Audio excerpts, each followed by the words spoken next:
Hello everyone, I am Ganitharan. Welcome to our channel Studentspedia. நாம் இந்த வீடியோவில் எதை பற்றி பார்க்க போகிறோம் அப்படின்னு கேட்டிங்கன்னா, அதாவது வெஸ்ட் பெங்காலில் வந்து பார்த்திங்கன்னா இப்போ ஒரு புது அறிவிப்பு வந்திருக்குது. என்ன அப்படின்னு பார்த்தீங்கன்னா, அதாவது மேற்கு வங்காளத்தோட முதலமைச்சராக இருக்கக்கூடிய மம்தா பானர்ஜி அவர்கள் அறிவிச்சிருக்கிறாங்க.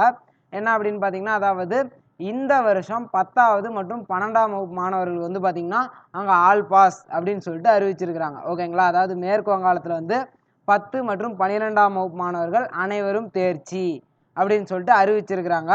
ஓகே, அதாவது பார்த்தீங்கன்னா அதில் இன்னும் கவர்மெண்ட் ஆர்டர் வரல. ஓகேங்களா? அதாவது அரசாணை அப்படிங்கிறது வரல. அந்த அம்மா வந்து பார்த்தீங்கன்னா வாய் வழியாக சொல்லியிருக்கிறாங்க. இதுதான் வந்து பார்த்தீங்கன்னா இப்போதைக்கு கிடச்சிருக்கிற நியூஸ். தமிழ்நாட்டில் இப்படி பண்ணுவாங்களா அப்படின்னு கேட்டிங்கன்னா கண்டிப்பாக பண்ண மாட்டாங்க அப்படின்னு தான் சொல்லணும்.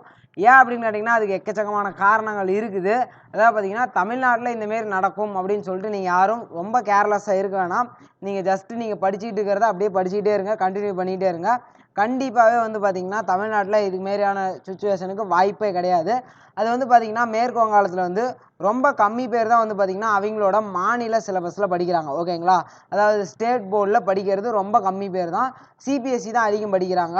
சிபிஎஸ்சி வந்து பார்த்திங்கன்னா அவங்களால ஒன்றும் பண்ண முடியாது. அவங்க ஸ்டேட் போர்டில் படிக்கிற எல்லாத்தையுமே ஆல் பாஸ் அப்படின்னு சொல்லிட்டு மேற்கு வங்காளத்தில் அறிவிச்சிருக்கிறாங்க. ஓகேங்களா? அதாவது இதை வந்து ரொம்ப சீரியஸாக எடுத்துக்கிட்டு தமிழ்நாட்டில் வந்து ஆல் பாஸ் பண்ணிடுவாங்க அப்படின்னு சொல்லிட்டு யாரும் நம்ப வேணாம். நீங்கள் இப்போதைக்கு என்ன பண்ணிகிட்டு இருக்கிறீங்களோ, அதாவது இப்போதைக்கு படிச்சுட்டு இருக்கிறத அப்படியே படிச்சுக்கிட்டே இருங்க அப்படின்னு தான் சொல்லுவேன். ஏன்னு கேட்டிங்கன்னா தமிழ்நாட்டோட தரம் அப்படி இருக்குது. ஓகேங்களா? அதாவது தமிழ்நாட்டோட எஜுகேஷன் டிபார்ட்மெண்ட் அப்படிங்கிறது ரொம்ப ஒரு ஸ்ட்ராங்கான டிபார்ட்மெண்ட் தான். ஓகேங்களா? அதனால் வந்து இங்கே எக்ஸாம் கேன்சல் பண்ணுவாங்க அப்படின்னு நினைக்க வேணாம். அதாவது பண்ணியிருக்கிறாங்க, மேற்கு வங்காளத்தில் பண்ணிட்டாங்க. ஓகேங்களா?